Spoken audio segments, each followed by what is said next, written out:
Сайн байцгаана уу хүүхдүүдээ? Бүгдээрээ орондоо ороод намайг хүлээж байсан гэдэгт итгэлтэй байна. Өнөөдөр ямар сонирхолтой үлгэр ярьж өгөх бол?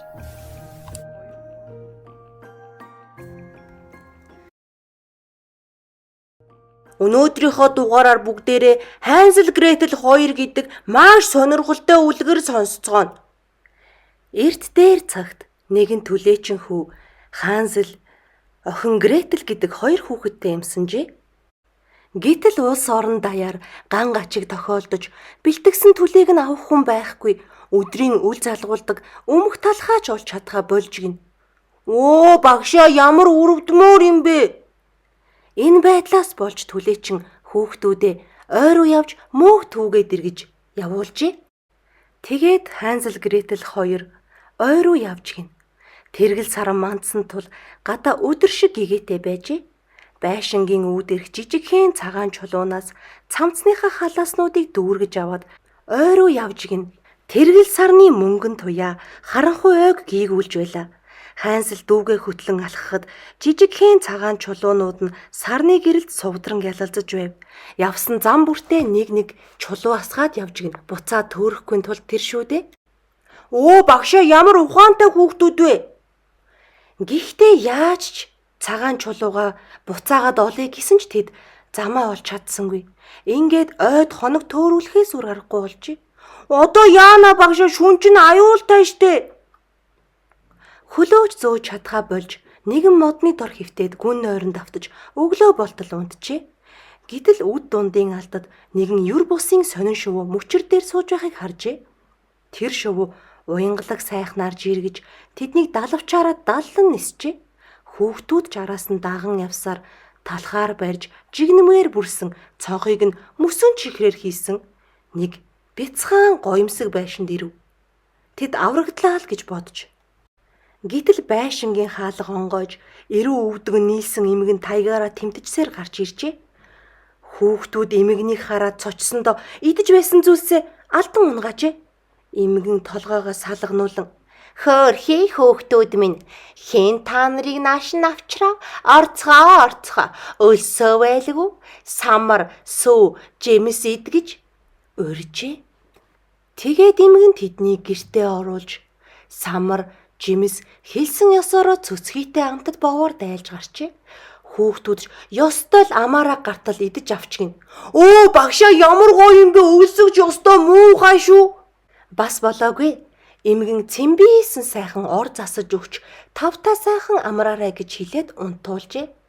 Оо ямар сайхан сэтгэлтэй эмгэн бэ багшаа. Гэтэл эмгэн хорон санаат шулмас эмгэн байжээ. Оо юу шулмас эмгэн бэ багшаа. Шулмас эмгэн юм харахтаа муу, харин үнрээр нь мэддэг ажээ.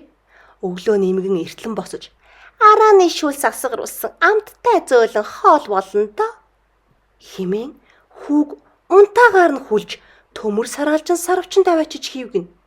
Яана багшаа яах гэж байгаа юм бол идэх гэж байгаа юм баг та. Шулмас эмгэн эргэж ирээд Гретлийг угцчин сэрэж "Унтаахаа минь бос. Ус авчирч сарвчинд байгаа ахта хоол хийж өг. Тэр таргалах ёстой. Таргалахаар нь би шарж идэндээ" гэж зэвүүн дуугаар хашгирчээ. Яана багшаа ямар амар юм бэ? Хичнээн уйлж хайллаач хинч тэрэнд туслахгүй болохоор шулмас эмгэний шаардсныг хийхээс аргагүй болж Гретел ахта амттай сайхан хоол хийж өгөөд өөрөө шавхрууг нь иддэг болжээ. Ингээд нэлээн олон хоног өнгөрөв. Шулмас эмгэн өглөө бүр сарвчны дэргэд майжигнан очоод "Хөөе, Хансел, чи хурууга наашин. Хэр таргалж байгааг чинь мэдмээр байна" гэж асуудаг гин. Харин хүү шулмас эмгэний гарт нарийнхан яс бариулахад эмгэн барьж үзээд гайхаж "Яагаад таргалдаг юм уу торсог вэ?" гэж харааж зүгтэг гин. Ингээд 4-7 хоног өнгөрчээ. Хансел туранхай хിവэрэ байсанд эмгэний төвчээр барагдаж "Хөөе Гретел, усцөө. Тарган туранхай хамаагүй. Маргааш би тэрнийг чанаж идэнэ. Ерөөсө шарж идэнэ" гэж зандарч гин. Ингээд өглөөч болж эмгэн Гретлийг гал тогоондоо дуудаад "Эхлээд хоёулаа талах барья. Чи ийшээ ор. Гал хэр асаж байгааг үз. Талах барьж болох нөөгүй юу? Хараадах. Гэж хэлээд гал дүрлцэн байгаа Пишингийн ам руу Гретлийг түлхэж гин. Эмгэн түүнийг халуун Пишинд шарж идэхийг хүсэж байгаа Гретл ойлгоод "Би Пишин руу яаж орж юу хийхээ мэдэхгүй байна" гэв. "Эргүү амтан, би ч багтчихмаар том ам байгааг харахгүй байна уу? Намайг сайн хар" гээд эмгэн Пишинд толгоогоо шургуулхад Гретл түүнийг хамаг хүчээрээ түлхэж оруулаад төмөр амыг нь онсолж орхижээ. Шулмас эмгэн цочиж хэртгиймээр муухай орилсоор шатаж өгчээ. Гретл ахыгаа сарвчнаас гаргаж хоёулаа бөөн баяр болон дэвхцэцгээж гин. Ах дүү хоёр эмгэн шулмын байшинд орвол тэндэн сувд Эрдэнсийн чулуугаар дүүрэн хайрцагнууд байх юм гин. Хайнсал Гретл хоёр Эрдэнийн чулуунаас халаасаа түнтэй тэл чихэж аваад "Одоо боллоо. Шулмын ойгоос хурдхан гарыг" гээд хөтлөлцөн гүйжээ. Тэд цааш хэдэн цаг явсны дараа нэгэн голын хөвөнд иржээ. Тэнд ямар ч гүүр алга бөгөөд нэг цагаан нугас хөвж явна. Тэдэнд нугаснаас бидэнд тусалж гол гаргаж өгөөч гэж Гретл хичээнгүйлэн гуйжээ. Нугасч тэдний гуйлтыг биелүүлж голын цаана 9 мэнд гаргаж өгчээ. Тэд явсаар өөрсдийнхөө байшинг олж харж гин. Хүүхдүүд бөөн баяр болон уралдангүйсээр гэртээ орж аавыгаа хүзүүдэн авч унсжээ. Төрсөн гэртээ ирж аз жаргалдаа умбсан Хайнсал Гретл хоёр халаасаа уудалж хоймроороо дүүрэн сувд Эрдэнсийн чулуу атга атгаар нь асгаж гин. Энэ өдрөөс хойш тэд хамаг гуниг зовлонгоо мартаж эгэлгүй баяр хөөртэй элбэг хангалуун амьдрах болж гин. Нээрээ сонин юм дуулгахад багшийнх нь багтаа уншиж байсан Хайнсал Гретл хоёр дээр энэхүү эмгэн шулмсын байшин чихрэн байшин гэж гардаг бөгөөд хүүхдүүд харах тоолондоо л идчихмээр санагддаг учраас ороод эмгэн шулманд хуурдах аюултай байдаг учраас хэрв чи хээрийн шулманд хуурдагдсан бол хэцүү ажил гэж бүү бод.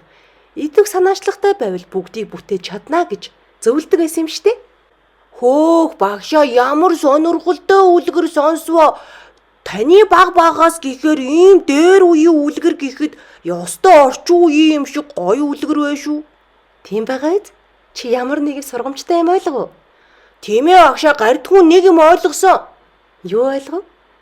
Хамгийн гол нь энэ үлгэр дээр хэлэх гээд байгаа санаа нь хичнээн үсэж байсан ч муухай санаатай хүмүүс зөндөө байдаг учраас чихрээр хуурдагдаж болохгүй шүү гэдгийг л ойлголоо. Яг зөв. Тэгэхээр багшаа, манай багш нар цэцэрлэг дээр чин танихгүй хүн ирээд "Маа, миний дөө чихэр үгийн наашир гэх юм бол очиж болохгүй шүү. Танихгүй хүнээс юусоо чихэр авч болохгүй шүү" гэж дандаа сургадаг. Энэ л ёстой үнэн юм байна, тийм ээ багшаа? Тэгэлгүй яах вэ? Хичнээн өсөж байсан ч танихгүй хүн дээр юусоо очиж болохгүй шүү заа юу? Ойлголоо багшаа, ойлголоо. Хүүхдүүдээ та нар ч гэсэн танихгүй хүн чихэр үгийг дагаад яваарай гэвэл юусоо дагаж явж болохгүй шүү найзуудаа. За үлгэрээ сонсч өгсөн юм чинь унтъя да. Сайхан амраарай найзуудаа. Сайхан амраарай хүүхдүүдээ.